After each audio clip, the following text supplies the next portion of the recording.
Kwame Nkrumah nasceu em 21 de setembro de 1909 na pequena vila de Nkroful, situada na região costeira do então Protetorado Britânico da Costa do Ouro, atual Gana. Sua origem humilde em uma sociedade marcada por estruturas tribais e dominação colonial moldaria profundamente sua visão de mundo. Criado por sua mãe, uma mulher da etnia Nozema, Nkrumah cresceu em um ambiente onde as tradições locais coexistiam com os impactos da presença britânica. Desde cedo, demonstrou uma inteligência incomum e um interesse pela leitura, características que o destacavam entre os jovens de sua comunidade. A educação de Nkrumah começou em escolas missionárias católicas, uma das poucas vias de ascensão social disponíveis para africanos sob o regime colonial. Foi na escola que ele teve contato com os ensinamentos religiosos, os princípios éticos do cristianismo e, paralelamente, com o inglês, ferramenta crucial para a formação de sua consciência crítica. O contato com livros e com professores missionários despertou nele não apenas o gosto pelo conhecimento, mas também uma noção crescente de injustiça social. O contraste entre a disciplina da educação cristã e a realidade de exploração colonial não lhe passava despercebido. Ainda jovem, Nkrumah demonstrava traços de liderança. Atuava como aluno exemplar e era respeitado pelos colegas por sua eloquência e responsabilidade. Essa inclinação natural para liderar viria a se consolidar com o tempo, mas já encontrava terreno fértil em sua juventude. A escola primária e depois o seminário católico lhe ofereceram as bases para uma retórica articulada e disciplinada, aspectos que mais tarde se tornariam centrais em sua atuação política. A convivência com diferentes grupos étnicos e religiosos também contribuiu para sua formação humanista e ecumênica. Ao contrário de muitos de seus contemporâneos, Nkrumah nunca restringiu sua visão política a uma etnia específica. Essa abertura pode ser traçada até sua infância e juventude, quando aprendeu a dialogar com múltiplas culturas dentro de sua própria terra natal, muitas vezes dividida pelas fronteiras artificiais traçadas pela colonização. A influência de sua mãe foi particularmente marcante. Embora as estruturas patriarcais fossem dominantes, a figura materna teve um papel central em sua vida. Nkrumah frequentemente reconheceu o impacto da dedicação e resiliência de sua mãe, que sustentou a família e valorizou a educação do filho mesmo em meio a grandes dificuldades econômicas. Essa valorização da mulher e da figura materna seria refletida posteriormente em sua retórica política, que buscava integrar as mulheres nos processos de transformação social. O sistema educacional da Costa do Ouro, projetado para formar auxiliares administrativos ao serviço do Império Britânico, era limitado em escopo. Ainda assim, Nkrumah conseguiu extrair o máximo da formação oferecida. O currículo eurocêntrico não impediu que ele começasse a questionar a legitimidade da dominação colonial. Esse questionamento germinava silenciosamente nas salas de aula onde os alunos eram ensinados a admirar os valores britânicos enquanto viviam sob sua opressão. Ao concluir os estudos iniciais, Nkrumah começou a lecionar em escolas locais. A experiência como professor foi crucial para o desenvolvimento de sua sensibilidade social e habilidade de comunicação. Nesse período, ele percebeu com maior clareza a precariedade das condições em que seus compatriotas viviam. O magistério não era apenas um meio de subsistência, mas também um campo de observação social que aguçou ainda mais sua indignação contra a estrutura colonial. Sua atuação como educador o colocou em contato com as camadas mais pobres da população, cujas esperanças estavam profundamente frustradas pela desigualdade e pela falta de oportunidades. Essa convivência reforçou sua convicção de que a transformação do país passava necessariamente por uma ruptura com o colonialismo. Nkrumah começou, então, a considerar a necessidade de uma formação mais ampla, que lhe permitisse entender os mecanismos do poder global. A decisão de continuar os estudos no exterior não foi impulsiva. Ela refletia uma consciência crescente de que a luta pela libertação nacional exigiria uma base intelectual sólida e um entendimento mais profundo das correntes ideológicas que moldavam o século XX. Nesse momento, Nkrumah já tinha em mente que sua vida não se restringiria ao ensino ou ao papel de intelectual. Ele vislumbrava um destino mais abrangente, o de ser um agente de mudança em sua pátria e em todo o continente africano. A decisão de Kwame Nkrumah de buscar formação acadêmica no exterior marcou uma virada decisiva em sua trajetória intelectual e política. Ao embarcar para os Estados Unidos em 1935, ele ingressava em uma realidade profundamente distinta da que conhecia, enfrentando um novo conjunto de desafios, mas também ampliando radicalmente sua visão de mundo. Nos Estados Unidos, ele teve contato direto com ideologias, movimentos e pensadores que moldariam de forma definitiva a sua compreensão sobre opressão, colonialismo e libertação. Nkrumah ingressou no Lincoln University, na Pensilvânia, uma das instituições historicamente negras mais prestigiadas dos Estados Unidos. Lá, ele experimentou o racismo institucionalizado da sociedade americana, o que lhe permitiu reconhecer paralelos entre a condição dos afro-americanos e a situação dos africanos sob o jugo colonial. Essa conexão entre as lutas do povo negro nas Américas e as lutas africanas foi um fator essencial na consolidação de sua consciência panafricanista. Durante seu período nos Estados Unidos, Nkrumah obteve diversos diplomas, incluindo um bacharelado em teologia e um mestrado em educação e filosofia. Mais importante do que os títulos formais, porém, foi o ambiente político e intelectual em que ele esteve inserido. Nkrumah frequentava círculos marxistas, lia obras de Karl Marx, Vladimir Lenin e Mahatma Gandhi, e participava de debates intensos sobre autodeterminação, justiça social e imperialismo. Essa convivência foi crucial para sua formação como um líder político com uma visão internacionalista. Nos anos em que viveu nos Estados Unidos, também se aproximou de pensadores negros influentes como W. E. B. Du Bois, cuja obra O The Souls of Black Folk exerceu um impacto profundo sobre ele. Du Bois defendia o orgulho racial, a valorização da cultura africana e a necessidade de união entre os povos africanos e afrodescendentes. Essas ideias ressoaram fortemente em Nkrumah, que passou a compreender a luta de Gana não como um caso isolado, mas como parte de um esforço global contra o racismo e a exploração. O envolvimento de Nkrumah com grupos políticos de esquerda levou-o a participar ativamente de organizações pan-africanistas nos Estados Unidos. Ele organizava conferências, escrevia artigos e engajava-se em redes de solidariedade com outros estudantes africanos e afro-americanos. Sua militância era marcada por uma retórica cada vez mais radical e por um comprometimento crescente com a ideia de que a libertação da África só seria possível por meio da mobilização popular e da ruptura com os sistemas de dominação colonial. Em 1945, Nkrumah deixou os Estados Unidos e seguiu para Londres, onde ampliou ainda mais sua atuação política. Na capital britânica, ele se inscreveu na London School of Economics e depois no Gray's Inn para estudar direito, mas rapidamente abandonou os cursos formais em favor da militância. Na Europa, encontrou uma comunidade vibrante de exilados, intelectuais e ativistas africanos e caribenhos que compartilhavam o mesmo objetivo, da independência de seus países. Foi em Londres que Nkrumah se envolveu com figuras fundamentais do movimento panafricanista, como George Padmore, Jomo Kenyatta e C.L.R. James.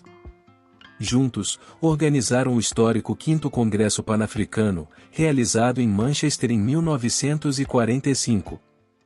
Este evento reuniu representantes de diversas colônias africanas e diásporas, e se consolidou como um marco na articulação da luta anticolonial africana. A participação de Nkrumah nesse congresso o projetou como uma das principais vozes da nova geração de líderes revolucionários africanos. O tempo na Europa foi também uma fase de profunda reflexão ideológica. Nkrumah passou a defender uma síntese entre o socialismo e os valores tradicionais africanos. Ele acreditava que o modelo de desenvolvimento africano deveria se basear na cooperação comunitária, na justiça social e na soberania econômica, e que os sistemas capitalistas e imperialistas eram incompatíveis com o progresso do continente. Essa concepção viria a se materializar mais tarde no conceito de o socialismo africano, que ele ajudaria a formular. O exílio voluntário de Nkrumah não foi apenas um período de estudo e militância, foi uma etapa de preparação estratégica. Ele compreendia que a luta pela independência não poderia ser vencida apenas com armas ou protestos, que exigia também um projeto intelectual, um discurso mobilizador e uma rede de solidariedade internacional. Quando decidiu retornar à Costa do Ouro, estava munido não apenas de conhecimento acadêmico, mas também de uma convicção ideológica forjada na luta concreta contra o racismo e o colonialismo em escala global. O regresso de Kwame Nkrumah à Costa do Ouro, em 1947, marcou o início de uma nova etapa em sua trajetória, da transição do ativismo internacional para a ação política direta no solo africano. Após anos de formação ideológica e militância no exterior, Nkrumah chegou a um país ainda rigidamente controlado pelo governo colonial britânico, mas em efervescência política. As sementes do nacionalismo já haviam sido plantadas, e sua chegada injetou novo vigor no movimento por independência. Logo após seu retorno, Nkrumah foi convidado a assumir o cargo de secretário-geral da United Gold Coast Convention, UGCC, uma organização política moderada composta, em grande parte, por membros da elite educada africana. Essa nomeação não foi apenas um reconhecimento de sua reputação como pensador panafricanista, mas também um movimento estratégico da UGCC para mobilizar as massas. No entanto, as diferenças ideológicas entre Nkrumah e os dirigentes da UGCC logo se tornariam evidentes. Enquanto os líderes da UGCC favoreciam uma abordagem gradualista, negociando reformas dentro dos marcos coloniais, Nkrumah defendia a ruptura imediata com o domínio britânico. Para ele, a independência não era apenas uma meta política, mas uma necessidade histórica urgente. Seu discurso inflamado, centrado no lema autogoverno agora, contrastava com a postura cautelosa dos moderados. Essa tensão culminaria, inevitavelmente, em uma cisão política. Em 1949, diante das divergências irreconciliáveis com a UGCC, Nkrumah fundou o Convention People's Party, CPP, um partido de massas que visava mobilizar diretamente os setores populares, trabalhadores, camponeses, mulheres e jovens, ao invés de confiar unicamente nas elites instruídas. A formação do CPP representou uma nova etapa na política ganesa e, pela primeira vez, um movimento se propunha canalizar a insatisfação popular em uma estratégia organizada e confrontativa de resistência. A estrutura organizacional do CPP refletia o pragmatismo e o espírito mobilizador de Nkrumah. O partido foi montado com comitês locais, sindicatos aliados, imprensa própria e um sistema de arrecadação comunitária que o tornava independente de doações externas. Nkrumah utilizava sua habilidade comunicativa para inspirar multidões, conduzindo comícios em aldeias, cidades e mercados. Ele falava em uma linguagem simples, acessível, muitas vezes recorrendo a provérbios africanos para explicar conceitos políticos complexos. O governo colonial respondeu com repressão. Em 1950, após uma série de greves e manifestações organizadas pelo CPP, Nkrumah foi preso sob a acusação de incitar a desordem. A prisão, porém, teve um efeito contrário ao desejado pelos britânicos, o transformou em símbolo de resistência nacional. Mesmo encarcerado, Nkrumah concorreu às eleições legislativas de 1951 e venceu com uma maioria esmagadora. Sua vitória, conquistada atrás das grades, demonstrava que a população já o reconhecia como verdadeiro porta-voz da independência. A partir de então, a posição de Nkrumah como líder incontestável do movimento pela libertação da Costa do Ouro se consolidou. Em fevereiro de 1951, foi libertado da prisão e convidado pelo governador britânico a formar um governo. Embora ainda sob o sistema colonial, ele assumiu o cargo de líder do governo da colônia, uma espécie de primeiro-ministro provisório. Essa nomeação marcou a primeira vez que um africano ocupava um posto de tamanha relevância no país, e mais ainda, que o povo africano havia imposto sua vontade pelas urnas. Durante os anos seguintes, Nkrumah utilizou sua posição para aprofundar a transição política rumo à plena soberania. Ele trabalhou para expandir a educação, fomentar a participação cívica e pressionar o Império Britânico a ceder mais autonomia. Sua habilidade em equilibrar mobilização popular com manobras diplomáticas foi decisiva nesse processo. Nkrumah não apenas canalizou o desejo popular por independência, mas também demonstrou aos britânicos que a manutenção do status colonial se tornava cada vez mais insustentável. A trajetória de Nkrumah durante esse período evidencia sua capacidade de adaptação e liderança estratégica. Ele entendeu que a luta pela independência exigia não apenas força de vontade, mas também organização, paciência e articulação política. Sua habilidade em articular massas diversas, urbanas e rurais, instruídas e analfabetas, foi o que distinguiu seu projeto político e o colocou em uma posição única entre os líderes africanos da época. A consolidação de Kwame Nkrumah como figura central na política da Costa do Ouro coincidiu com uma fase de intensificação da luta anticolonial em todo o continente africano. As pressões internas e externas sobre os impérios europeus aumentavam, e os ventos da descolonização sopravam com força. A partir de sua posição estratégica como líder do governo da colônia, Nkrumah adotou uma postura de enfrentamento político planejado, buscando acelerar o processo rumo à soberania plena por meio de reformas institucionais e mobilização popular coordenada. Um dos principais focos da atuação de Nkrumah nesse período foi a reconfiguração do Estado colonial em direção a um modelo nacional inclusivo. Ele compreendia que a independência formal não poderia ser alcançada sem antes criar uma estrutura administrativa autóctone, capaz de substituir as engrenagens coloniais. Para isso, promoveu a africanização dos serviços públicos, incentivando a formação de quadros técnicos e burocráticos entre os próprios ganeses, de modo a preparar o país para a autogestão. No campo político, Nkrumah ampliou o alcance do Convention People's Party, CPP, transformando-o em uma máquina eleitoral robusta, com raízes profundas em todas as regiões da Costa do Ouro. Sua estratégia era clara: construir uma base popular que ultrapassasse divisões étnicas e regionais, apresentando o CPP como o partido da unidade nacional. A ideia de que a luta contra o colonialismo era uma tarefa coletiva, e não privilégio de uma elite intelectual, ganhou força entre as massas. Outro pilar de sua luta foi a educação cívica. Nkrumah defendia que a independência só seria completa se o povo estivesse politicamente consciente.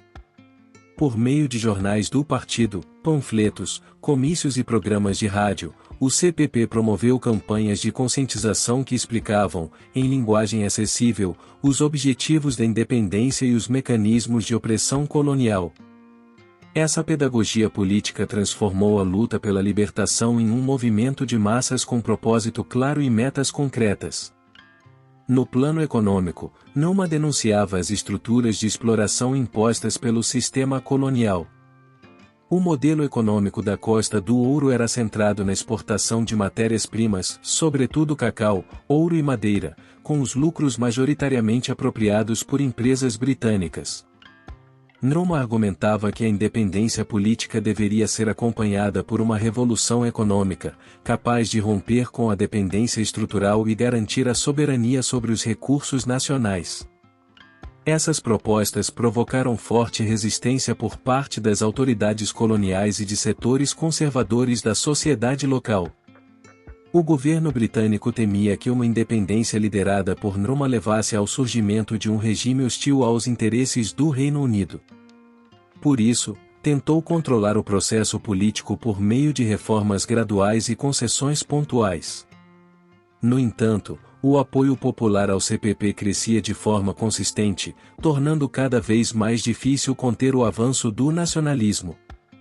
As eleições parlamentares de 1954 e 1956 foram decisivas nesse processo.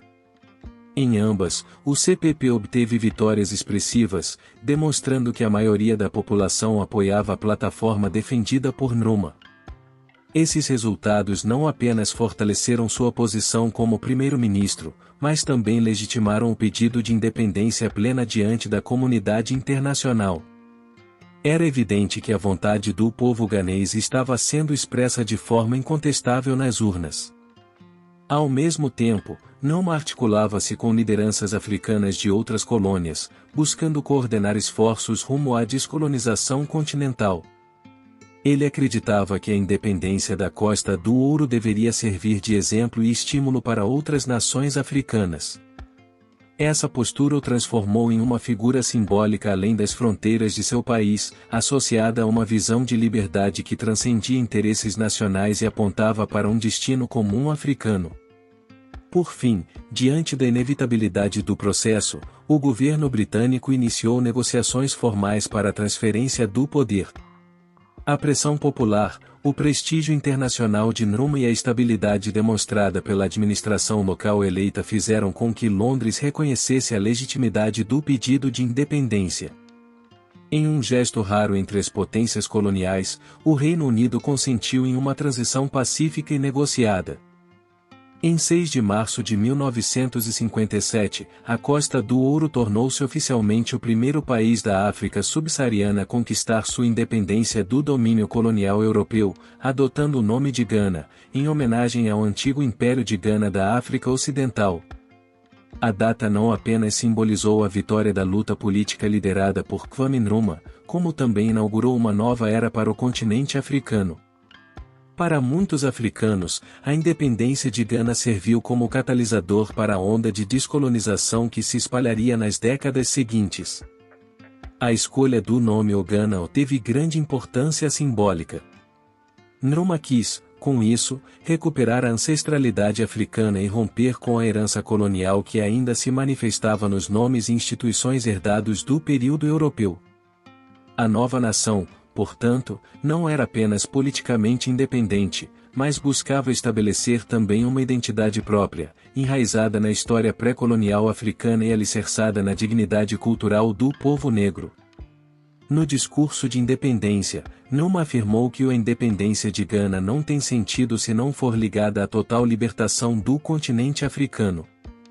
Com essa declaração, ele delineava um projeto político que ia além dos limites territoriais de seu país. Sua visão era continental, e sua liderança pretendia inspirar e sustentar os movimentos de independência em outros países africanos ainda sob domínio colonial. A libertação de Gana, portanto, foi concebida como um ponto de partida e não como um fim em si mesmo.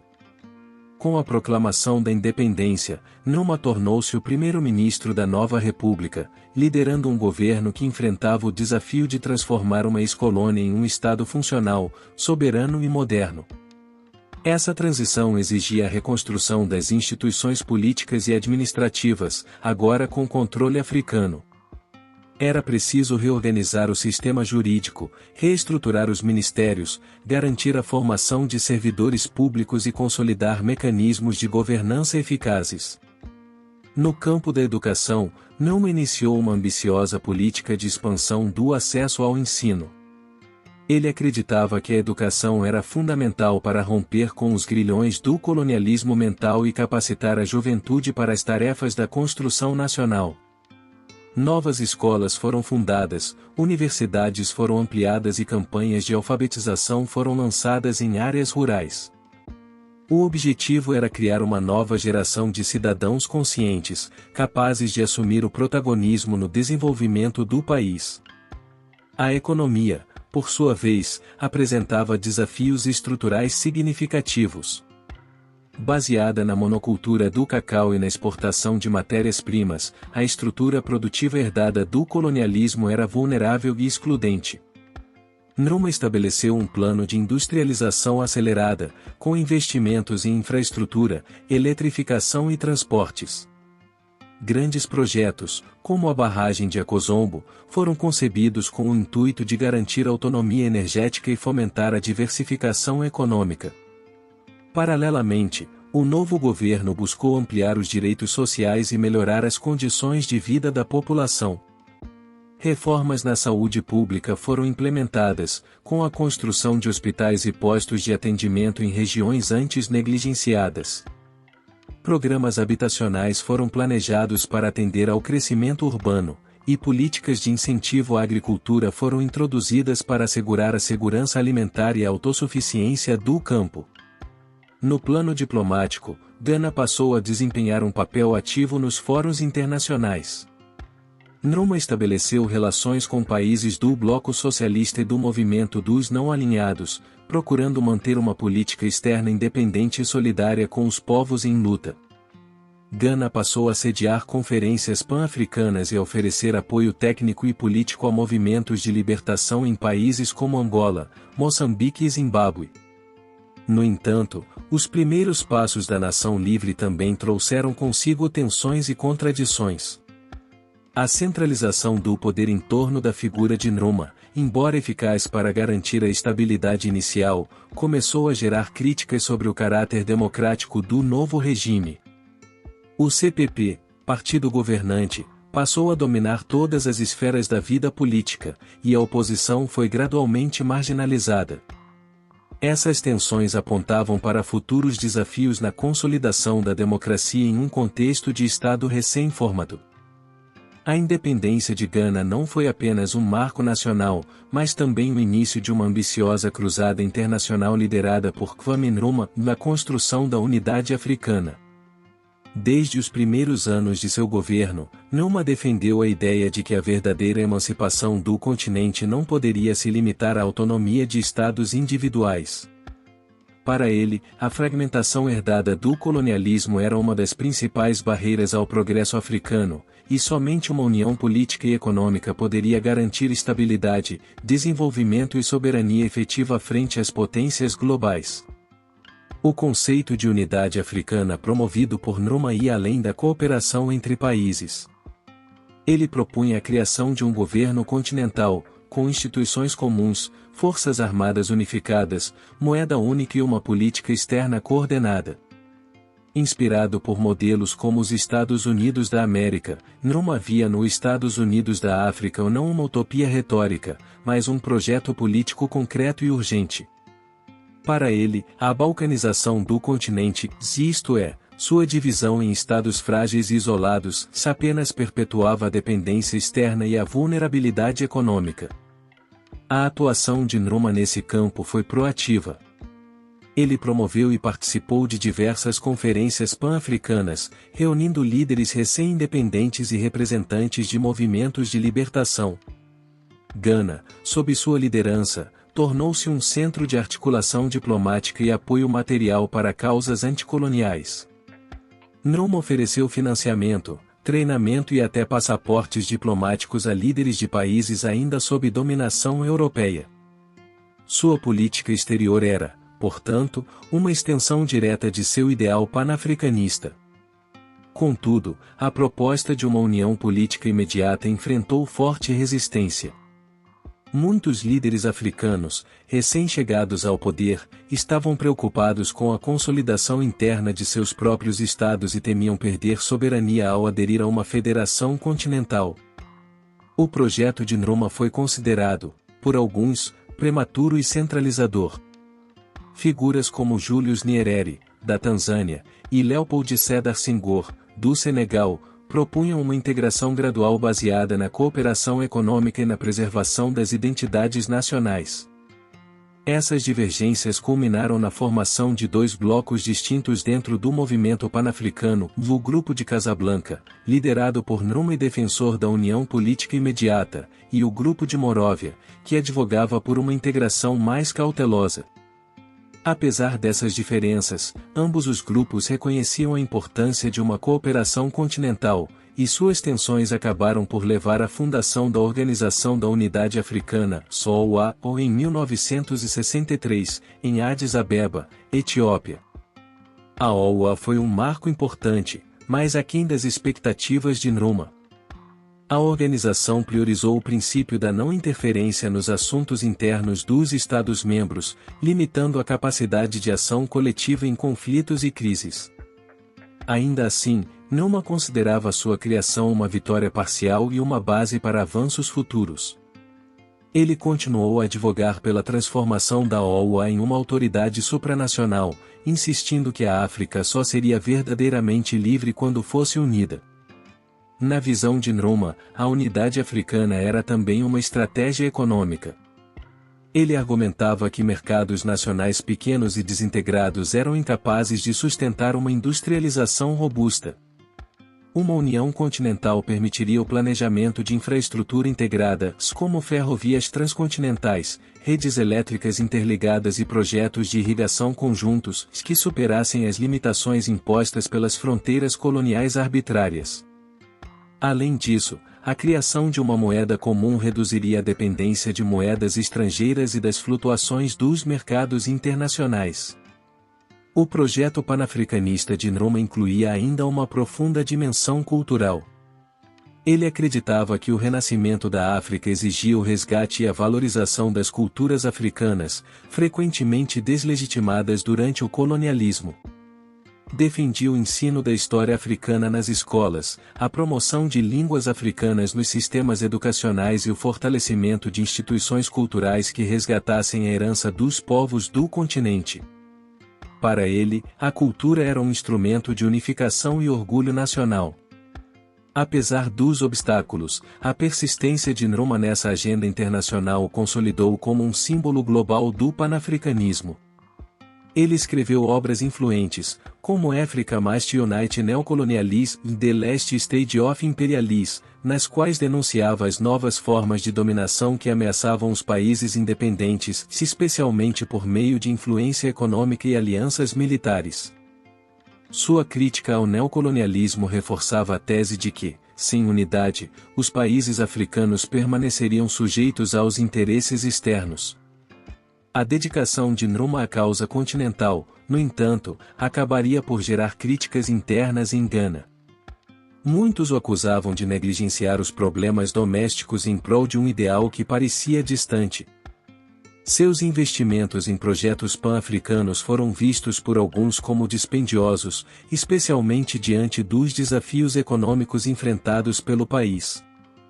Essa tensão entre os ideais internacionalistas e as necessidades locais se tornaria um dos fatores decisivos para os desdobramentos políticos que viriam a seguir. Após os primeiros anos de euforia nacional, o governo de Kwame Nkrumah passou por uma transformação significativa em sua forma de governar. A consolidação do poder, antes justificada pela necessidade de estabilidade e desenvolvimento, começou a assumir contornos autoritários. Embora o carisma de Nkrumah ainda mobilizasse grande parte da população, seu estilo de liderança tornou-se cada vez mais centralizador, e as instituições democráticas gradualmente foram sendo esvaziadas de seu conteúdo original. Um dos marcos dessa mudança foi a promulgação de legislações que ampliaram os poderes do executivo, em detrimento do judiciário e do parlamento. O governo passou a utilizar a justificativa da segurança nacional para silenciar vozes dissidentes e neutralizar a oposição política. Leis como a Preventive Detention Act, que autorizava a prisão de qualquer cidadão suspeito de representar ameaça ao Estado sem necessidade de julgamento, tornaram-se instrumentos de repressão.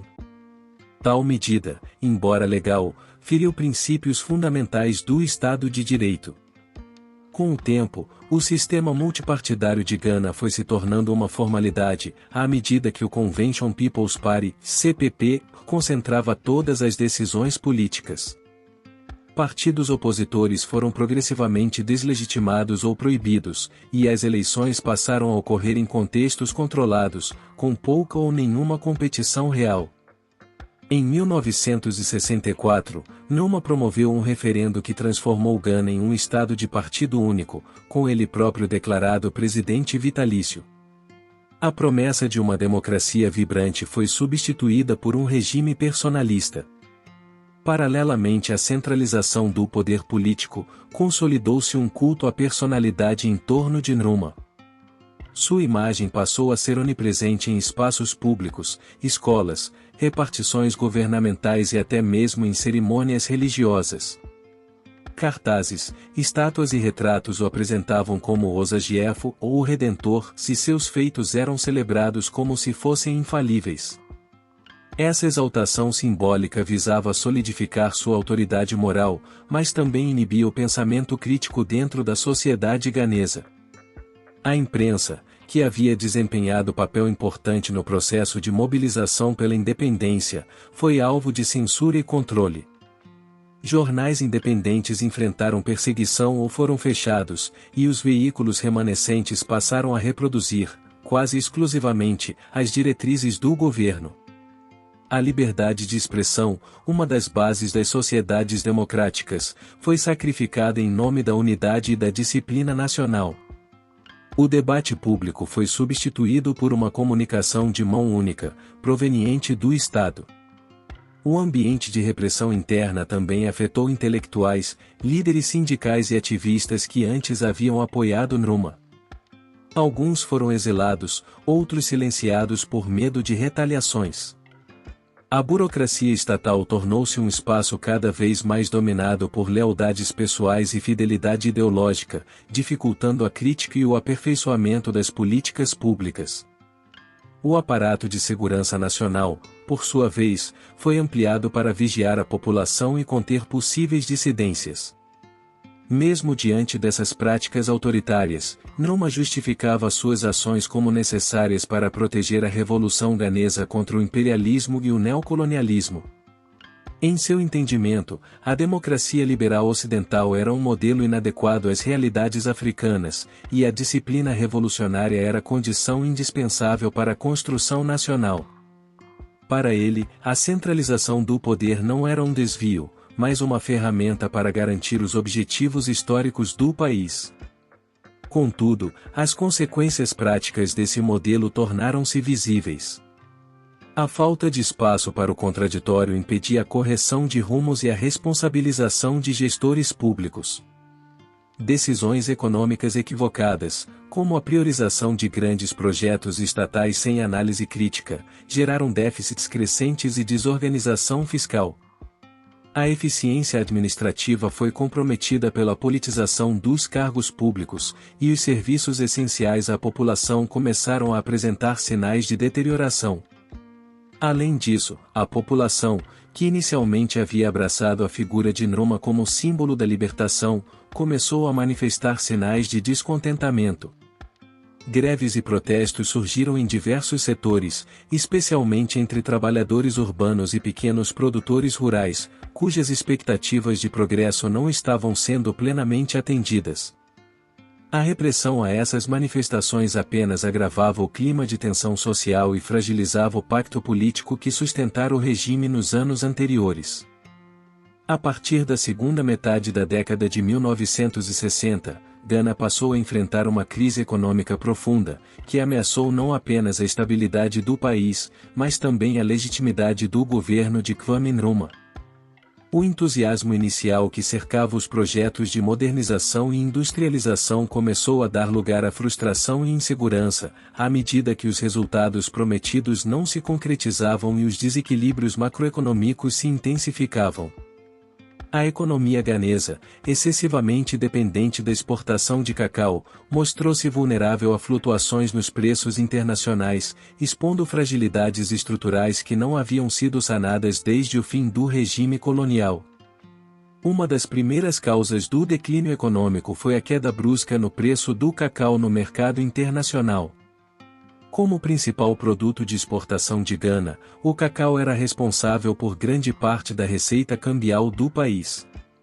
Com a retração do mercado global, as receitas do Estado diminuíram drasticamente, comprometendo a capacidade do governo de financiar seus ambiciosos programas de desenvolvimento. A dependência de um único produto primário tornava a economia extremamente sensível a choques externos, revelando os limites de um modelo pouco diversificado. Ao mesmo tempo, os projetos industriais de grande porte idealizados por Nkrumah começaram a demonstrar ineficiência e baixos índices de produtividade. Fábricas estatais operavam com capacidade ociosa, muitas vezes por falta de matéria-prima, insumos importados ou gestão qualificada.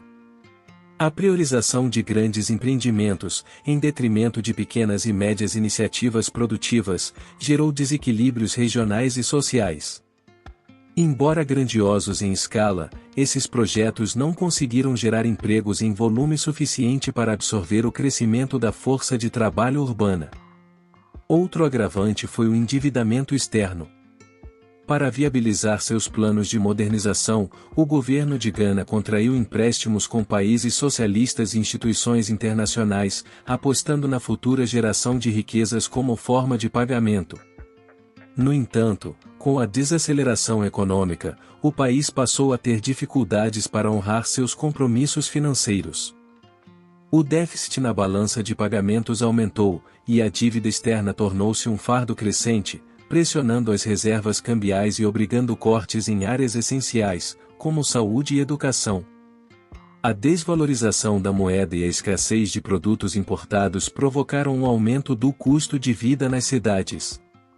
A inflação reduziu o poder de compra da população, e os salários não acompanharam o encarecimento dos bens de consumo básicos. O descontentamento generalizado se refletiu em greves, manifestações e aumento da tensão entre o governo e os trabalhadores.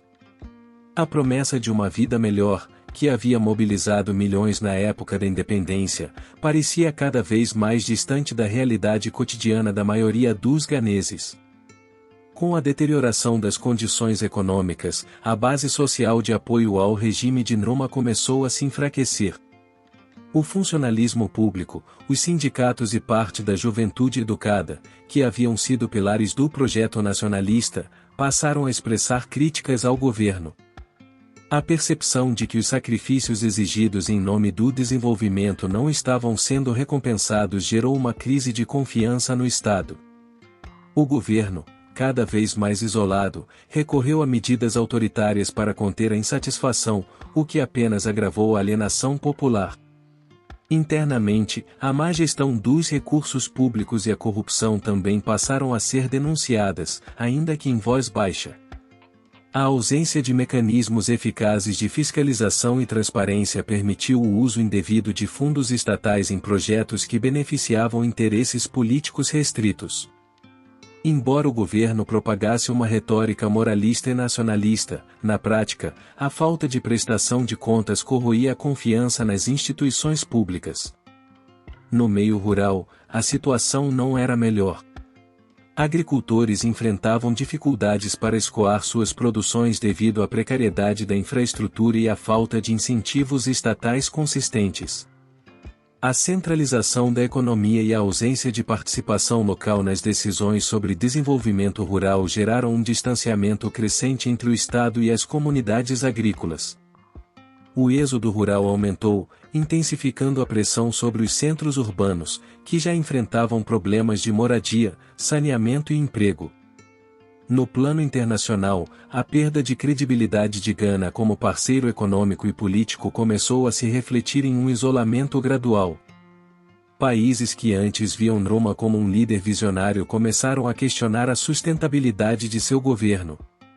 A ineficácia de seus programas econômicos e a crescente instabilidade política interna fragilizaram sua posição como liderança continental, mesmo entre antigos aliados do panafricanismo.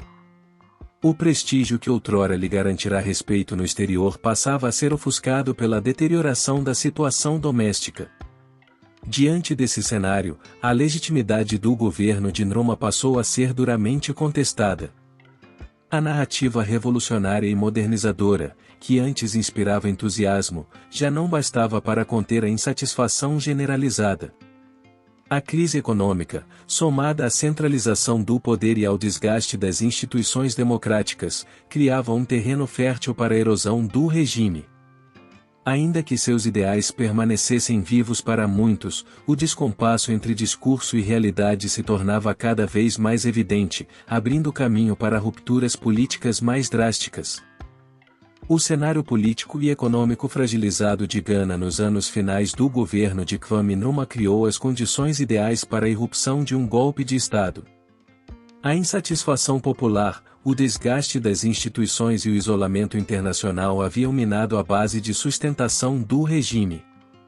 Enquanto Nkrumah permanecia focado em sua agenda externa, especialmente nas articulações pan-africanistas, setores internos, tanto civis quanto militares, passaram a conspirar silenciosamente, vislumbrando uma mudança de governo como única alternativa para estancar o agravamento da crise nacional. O golpe ocorreu em 24 de fevereiro de 1966, em um momento emblemático. Nkrumah encontrava-se em visita oficial à China e ao Vietnã do Norte, buscando apoio diplomático e consolidando alianças no contexto da Guerra Fria. Sua ausência do país foi decisiva, pois enfraqueceu qualquer capacidade de resposta imediata. O Conselho de Libertação Nacional, CNL, formado principalmente por oficiais do Exército e da Polícia, assumiu o controle do governo, justificando a ação como um ato de salvação nacional frente à ruína econômica e ao autoritarismo político. O CNL, liderado por Joseph Arthur Ankara, recebeu apoio quase imediato de parte significativa da população urbana, da classe média e até de antigos simpatizantes do CPP. Muitos viram no golpe uma oportunidade de restaurar a democracia e reorientar a economia. Ao tomar o poder, os militares dissolveram o parlamento, baniram o CPP e instituíram medidas de emergência para controlar a ordem pública. A Constituição foi suspensa, e iniciou-se um processo de revisão completa do modelo de governança deixado por Nkrumah. A reação internacional ao golpe foi ambígua. Enquanto países do bloco socialista manifestaram preocupação com a destituição abrupta de um líder anticolonial reconhecido, diversas potências ocidentais adotaram uma postura mais branda, se não favorável, à nova administração. O governo militar alegava estar comprometido com a reestruturação do país, e promessas de retorno à normalidade democrática foram feitas, embora sem prazos concretos. A instabilidade gerada pela queda de Nkrumah refletia o dilema enfrentado por muitos países africanos pós-independência, como conciliar governabilidade, desenvolvimento e liberdade política. No exílio, Nkrumah estabeleceu-se inicialmente na Guiné, onde foi acolhido pelo presidente Ahmed Sékou Touré, que o nomeou co-presidente honorário do país. Touré, alinhado com a visão panafricanista de Nkrumah, ofereceu não apenas proteção, mas também um espaço político para que o ex-líder ganês continuasse suas atividades intelectuais e diplomáticas. Apesar do abalo emocional causado pela queda, Nkrumah não abandonou sua militância. Em seus escritos e correspondências, insistia na tese de que o golpe fora orquestrado por interesses estrangeiros, especialmente ocidentais, interessados em neutralizar sua influência sobre o continente africano. Durante os anos de exílio, Nkrumah manteve contato com diversos movimentos de libertação africanos, oferecendo conselhos e apoio simbólico. Apesar de estar fisicamente afastado de Gana, ele seguia atento aos desdobramentos políticos do país e às transformações geopolíticas globais.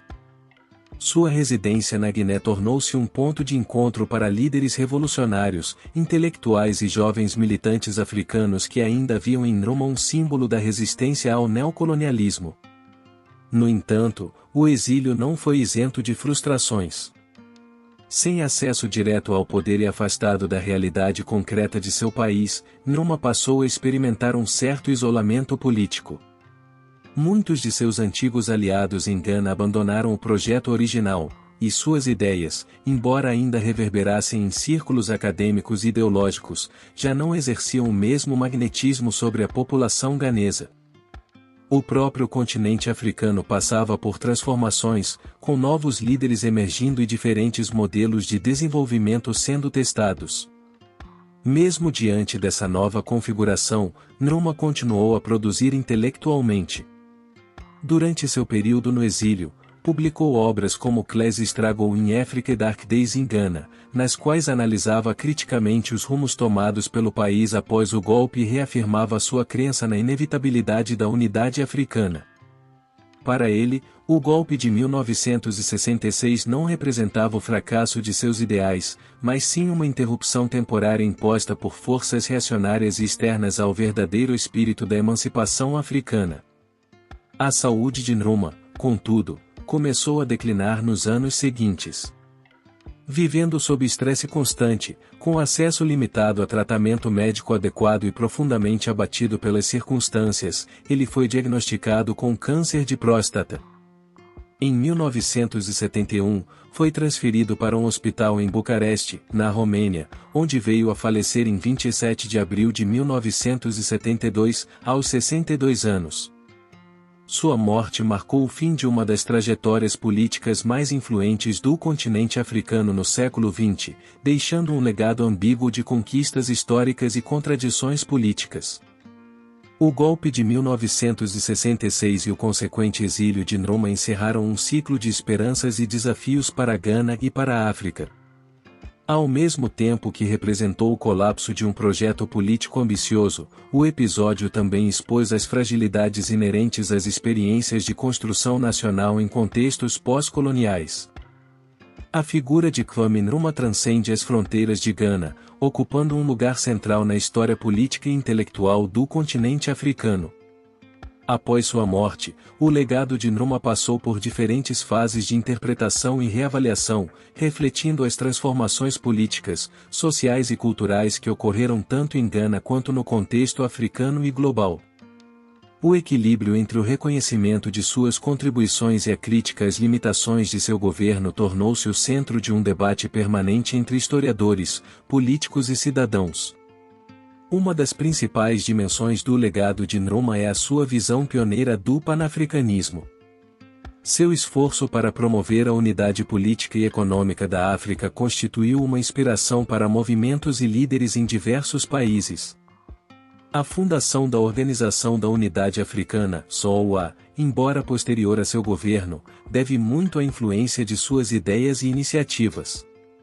Nkrumah acreditava que a emancipação dos países africanos só seria plena se viesse acompanhada da solidariedade continental, um princípio que permanece relevante na agenda política africana contemporânea. No plano interno, sua contribuição para a construção do Estado-nação ganês é inegável. A independência conquistada sob sua liderança marcou o fim do domínio colonial e o início de uma nova era. A institucionalização de políticas sociais, educacionais e de infraestrutura colocou Gana na vanguarda do processo de modernização africano nos primeiros anos após a independência.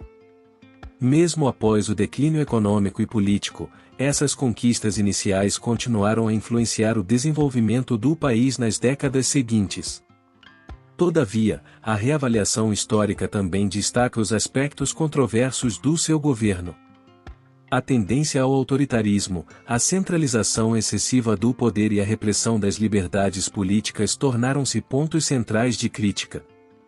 Muitos analistas apontam que essas práticas, embora justificadas por Nkrumah como necessárias para proteger a revolução, acabaram por comprometer os fundamentos democráticos e gerar resistência interna. Esse aspecto do seu legado levanta questões importantes sobre os desafios de governança em contextos pós-coloniais.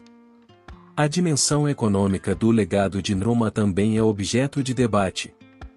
Seu modelo de desenvolvimento, baseado na industrialização dirigida pelo Estado e na luta contra a dependência das exportações primárias, influenciou políticas econômicas em vários países africanos.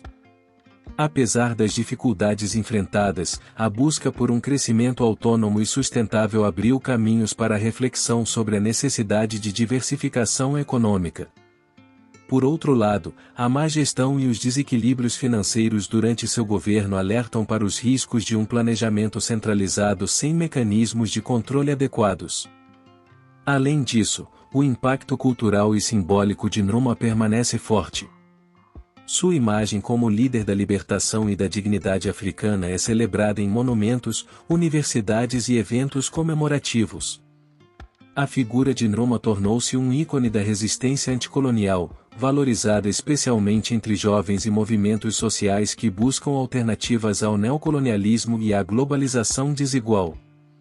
Essa dimensão simbólica alimenta um contínuo resgate da memória histórica e uma inspiração para novas gerações. No campo intelectual, o pensamento de Nkrumah continua a ser estudado e debatido. Suas obras, que combinam teoria política, economia e filosofia, oferecem um corpo analítico que dialoga com as problemáticas da soberania, da identidade e do desenvolvimento no continente africano. Acadêmicos de diversas disciplinas revisitam suas propostas, muitas vezes buscando extrair lições para os desafios atuais da África, como a integração regional, a democratização e a justiça social. Por outro lado, a reinterpretação crítica também inclui a análise dos fatores que levaram ao colapso de seu regime.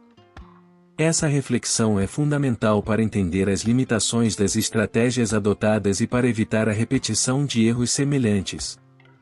O estudo das circunstâncias do golpe de 1966 e do período subsequente permite avaliar como a ausência de mecanismos democráticos efetivos e a centralização excessiva do poder podem comprometer a sustentabilidade dos processos políticos. No âmbito político contemporâneo de Gana, o legado de Nkrumah é ambíguo, mas central. Ele é ao mesmo tempo reverenciado como o pai da nação e questionado por suas práticas autoritárias. Partidos políticos, movimentos sociais e setores acadêmicos disputam a interpretação de sua história para legitimar suas próprias agendas. Essa disputa demonstra que o legado de Nkrumah não é apenas um assunto do passado, mas uma questão viva que influencia a política e a identidade nacional. Em síntese, Kwame Nkrumah permanece uma figura emblemática, cuja trajetória oferece ensinamentos valiosos sobre o processo de descolonização, a construção de estados pós-coloniais e os desafios do desenvolvimento na África. Seu legado multifacetado, marcado por grandes conquistas e profundas contradições, convida a uma reflexão contínua sobre o papel dos líderes, das instituições e das ideias na transformação social. A história de Nkrumah é, portanto, um convite para pensar o futuro do continente a partir de sua própria experiência histórica.